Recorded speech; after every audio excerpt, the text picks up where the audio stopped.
Farm care with Wasim में खुश आमदीद। हम यहाँ सियालकोट की माया नाज शख्सियत डॉक्टर रिजवान बशीर साहब के पास आए हैं। तशखीसी लेबॉर्ट्री जो सियालकोट में वाक़ है, जहाँ पे जानवरों के लिए इलाज मालजे की सहूलियात के साथ साथ तशखीस की सहूलत भी मौजूद है।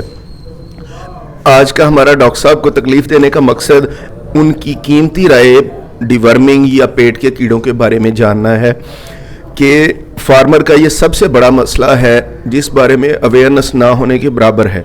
तो हम डॉक्टर साहब का मैं आपसे पहले तारुफ करवा दूं। डॉक्टर साहब 1992 से यूनिवर्सिटी ऑफ एग्रीकल्चर फैसलाबाद से ग्रेजुएट है माशाल्लाह, और इनका कोई 30 साल का तजर्बा है वेटरनरी की फील्ड में।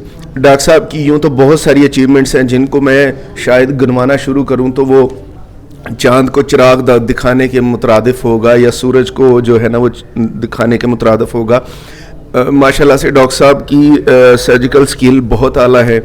तो बाकी साथ साथ में इंशाल्लाह कभी डॉक्टर साहब से रिक्वेस्ट करके हम कोशिश करेंगे कि डॉक्टर साहब हमें कोई लाइफ सर्जरी कुछ ऐसा हमारे साथ करें सेशन, ताकि आपके नॉलेज में मज़ीद इजाफा हो। डॉक्टर साहब अस्सलाम वालेकुम सर। वालेकुम अस्सलाम सर, मैं आपका बहुत मशकूर हूँ, आपने अपने कीमती टाइम से मुझे जो है ना वो थोड़ा नवाजा।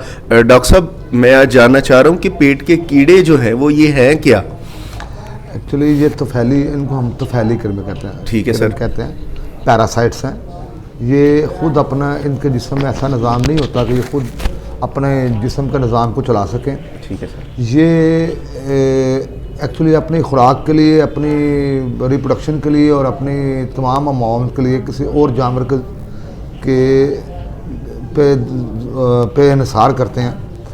तो इसके लिए इनको तफैली किरम हम कहते हैं या पैरासाइट्स कहते हैं। ठीक है सर। ये पैरासाइट्स जो अपनी ज़िंदगी के फ़ाल के लिए किसी ज़िंदा जानवर जो इन तमाम फ़ाल को ख़ुद अंजाम देता है उस पर इन्हिसार करते हैं। ठीक है सर। हमारे जानवरों में जो बड़े बड़े ग्रुप हैं किरमों के, वो इस तरह हैं कि सबसे पहले हमारे पास गोल किरम आ जाते हैं मेदे आंतों के। इनकी बहुत सी अक़साम है। ठीक है सर। और ये जानवरों को की खुराक में तो हिस्सा बनते हैं, जानवरों की खुराक में हिस्सा बनते हैं, और उसके साथ साथ ये जानवरों की सेहत को नुकसान पहुंचाते हैं। जब उसकी खुराक से हिस्सा बनेंगे, उसका खून चूसेंगे, वो उसकी सेहत पे असरअंदाज होगा और जानवर की जो पैदावार है वो कम होगी। अगर आपने गोश्त के लिए जानवर रखा है तो उसकी बढ़ोतरी कम होगी। अगर आपने दूध वगैरह के लिए जानवर रखा है तो उसकी भी प्रोडक्शन कम हो जाएगी। ठीक है। ये गोल किरम ज़्यादातर हमारी भेड़ बकरियों को नुकसान पहुंचाते हैं। ठीक है सर। इसका मतलब ये नहीं कि ये हमारे बड़े जानवरों को कुछ नहीं कहते, बड़े जानवरों में भी पाए जाते हैं। ठीक है सर। तो लिहाजा जो ये गोल किरम है, इनकी बहुत सी अक़साम है जो हमारे भेड़ बकरियों में और बड़े जानवरों में पाई जाती है। उसके बाद आ जाते हैं हमारे पास किरम ट्रिमाटोड के फैमिली के चपटे किरम है। और ये हमारे जानवरों के बड़े जानवरों और छोटे जानवरों में इनमें 3-4 अक़साम है। ठीक है सर। ये जानवरों की खुराक में हिस्सा बनते हैं, जिगर को नुकसान पहुंचाते हैं, कुछ आंतों को नुकसान पहुंचाते हैं, इनमें से जैसे सिस्टोसोम है, और कुछ ये फ्लूक्स जो हैं ये मैदे में पाए जाते हैं, जिनको पार एम्फिस्टोमम कहते हैं। ये भी जानवरों की खुराक में हिस्सा बनते हैं और जानवर पर तनसार करते हैं और जानवरों की सेहत को ख़राब करते हैं। ठीक हो गया। तीसरे नंबर पर टेप वर्म्स आ जाते हैं। इनमें कुछ जो फ्रीली इंटेस्टाइन में या मैदे आंतों में पाए जाते हैं, और कुछ ऐसे हैं जो थैलियाँ बना के जिस्म के मुख्तलिफ हिस्सों में पाए जाते हैं। जैसे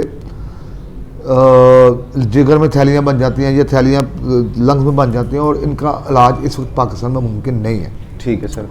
लिहाजा इन जानवरों को, और कुछ ऐसे के में टेपवर्म है जो दिमाग में आप थैली बनाते हैं, और दिमाग में ये ख़ासकर भेड़ बकरियों में पाए जाते हैं। ठीक है सर।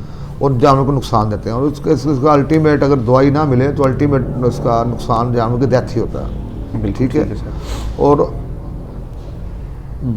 ये इस तरह के किरम है जो मैदे आंतों में पाए जाते हैं। उसके बाद कुछ ऐसे तफैली जरासीम हैं, जैसे घोड़ों में सरा है। ठीक है।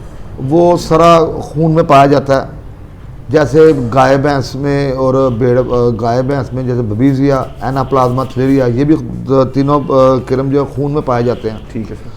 तो इस तरह ये जो है ना जानवर के, मसलन बबीजिया में जानवर के पेशाब में खून आना शुरू हो जाता है और जानवर तेज़ी से कमज़ोर होकर मौत के मुंह में चला जाता है।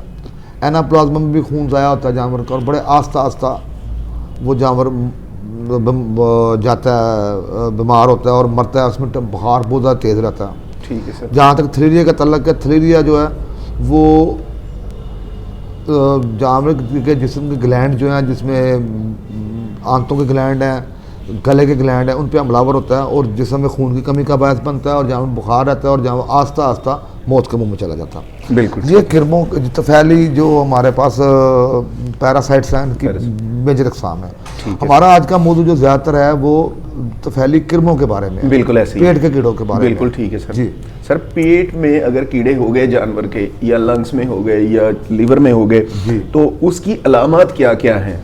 देखें, जहाँ तक भेड़ बकरी का तल्लक है तो उसमें फाल का लगना, ठीक है, और जानवर का आस्ता आस्ता कमज़ोर होना, जिसम में खून की कमी वाक़ होना, जानवर का चलते हुए गिर जाना और फिर उठ के चलना शुरू कर देना, ये अलामतें शामिल हैं भेड़ बकरी में।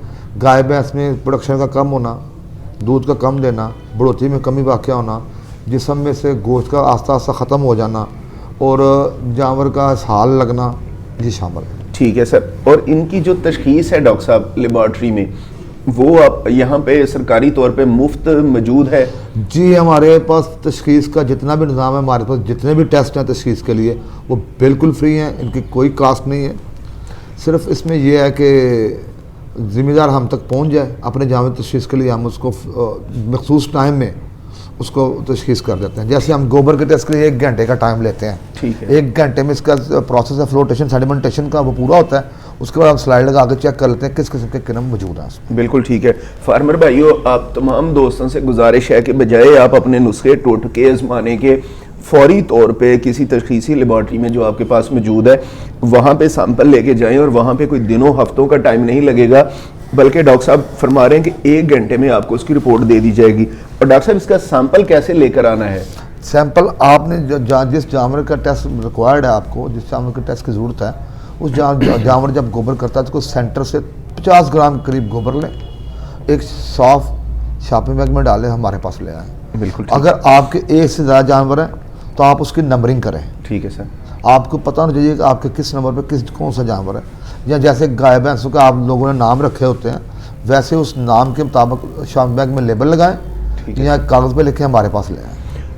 बिल्कुल ठीक है डॉक्टर साहब। इसकी अद्वियात एक जनरल सा मैं मतलब फार्मर की अवेयरनेस के लिए जानना चाह रहा हूँ। वैसे तो जिस रिपोर्ट के बाद ही दवाई देनी चाहिए, लेकिन मार्केट में बहुत सारी अद्वियात मौजूद हैं जिनसे फार्मर अक्सर कंफ्यूज रहता है। तो आपकी सजेशन के मुताबिक सर, फार्मर को कैसे इसकी जो दवाई है वो कैसे तजवीज़ होनी चाहिए और उसका तरीकाकार क्या है? ये है कि आपका कोई महकमे का एहलकार है या सर्टिफाइड वेट है, वही आपको तशख़ीस करे कि दवाई कौन सी देनी है। उसके बाद जब दवाई लेनी है तो मार्केट में बेशुमार कंपनियां जिनकी दवाई अवेलेबल है। मेरी फार्मर्स से दरख्वास्त है कि हमेशा रिप्यूटेड कंपनी की, जो अच्छी कंपनी जिसकी साख अच्छी हो, उसकी दवाई इस्तेमाल करें, आपको अच्छा रिजल्ट मिलेगा। बिल्कुल ठीक है सर। और सर, साल में जो बड़े जानवर हैं उनकी कितनी मरतबा डिवर्मिंग होनी चाहिए? देखें जी, ये जानवर जो हमारा चारा खा रहा है वो हमारे खेत से आ रहा है, इसमें किसी वक्त भी इसको किरम पड़ सकते हैं। ठीक है सर। बेहतर यह है कि साल में 2-3 दफ़ा हमसे तशख़ीस करा लें, या जब ज़रूरत पड़ती है हमारे पास आ जाएं, हम उनको तशख़ीस कर देंगे कौन से जानवर को किस किस्म के किरमों की दवाई की ज़रूरत है। वैसे मार्केट में बहुत सी दवाइयाँ अवेलेबल हैं जो हर तरह के किरमों को दूर करती हैं। बिल्कुल ठीक। तो वो साल में हर 3 माह बाद ये दवाई देते रहे तो उससे उनके जानवरों की जो पैदावार है मुतासर नहीं होगी। इसमें एक और चीज़ मैं अपने ज़िम्मेदार भाइयों को कहना चाहता हूँ कि अगर आप कुछ जो अद्वियात ऐसी हैं जो जानवरों के हमल के लिए बाज़ दफ़ा नुकसानदेह होती हैं, इस तरह जब आपने दवाई देने का प्लानिंग की है तो ये प्लान सामने रखें कि आपका जानवर कब हमला हो रहा है, किस उसके टाइम में हमने दवाई पिलानी है। ये दवाइयाँ बल्कि हर दौर में नुकसानदेह नहीं है, लेकिन महसूस टाइम पे नुकसानदेह हो सकती हैं, ना कि हर तो दवा नुकसानदेह हो। तो इसलिए हम जानवर की ज़रूरत के मुताबिक, उसके अमल के दौरान के मुताबिक दवाई की तजवीज़ करते हैं। डॉक्टर साहब, यहाँ पे मैं एक बात ऐड करना चाहूँगा। हमल के दौरानिए से मुराद ये आप मतलब जो स्टार्ट में हमल होता है उसमें, दरमियान में, या एंड में, किस वक्त आप समझते हैं कि ये नहीं देनी कुछ चाहिए? अद्वियात ऐसी हैं जैसे बेंजीमिडाजोल है, ठीक है सर, वो बिल्कुल स्टार्ट के 60 दिन हैं, जो हमल के 60 दिन उसमें टेट्रोजेनिक इफेक्ट देती हैं या बच्चे को मार देती हैं। कुछ उसमें ऑक्सीक्लोजोनाइड टाइप है, ठीक है सर, और दवाइयाँ जो हमल के आखिरी ट्राइमेस्टर में आखिरी 3 माह में नुकसानदेह होती है। बिल्कुल ठीक इसलिए इनको अवॉइड करना चाहिए। बीच में दवाई चल सकती है। अच्छा डॉक्टर साहब, जो इसकी कीड़ों से बचने के लिए, ये तो इलाज हो गया, क्या क्या एहतियात फार्मर कर सकता है? कीड़ों से हम बच नहीं सकते, ठीक है सर। कि वो खेत से हमारा चारा आ रहा है, ठीक है सर। तो इसलिए हम कीड़ों से बच नहीं सकते। हमें कीड़े आते रहेंगे, हम उसका इलाज करते रहेंगे। बिल्कुल ठीक। लेकिन अगर आपके जानवर को सही खुराक पड़ रही है, सही उसकी सेहत बेहतर है, तो खुद उनका मुकाबला कर लेगा, आपको ज़रूरत नहीं पड़ने लगी दवाई देने की। तीसरी बात यह है कि अगर आपका जानवर साइलेज पे और तूड़ी पे है तो आपके जानवर को कीड़े नहीं पड़ेंगे। ठीक हो गया सर। इसका मतलब है कि तूड़ी और जो साइलेज है उसका इस्तेमाल जानवरों की सेहत के लिए जी, उसमें कीड़े नहीं पड़ेंगे आपके जानवर। जी बिल्कुल ठीक है। जैसा कि फार्मर भाई और डॉक्टर साहब ने जो है वो आपको बहुत कारआमद मालूमात दी हैं, उम्मीद है इस पे अमल करके आप अपने जानवरों को सेहतमंद रखते हुए बहुत अच्छी प्रोडक्शन ले सकते हैं। डॉक्टर साहब आपके टाइम का सर बहुत शुक्रिया। बहुत मेहरबानी जी, मैं आपका शुक्रगुजार हूँ, आप मेरे पास आते हैं सर। मैं अपने ज़िम्मेदार भाइयों को आपके चैनल के जरिए सर मेहरबानी उनकी खिदमत करता हूँ। बहुत शुक्रिया, बहुत शुक्रिया sir. Thank you very much. अल्लाह हाफिज़। अल्लाह।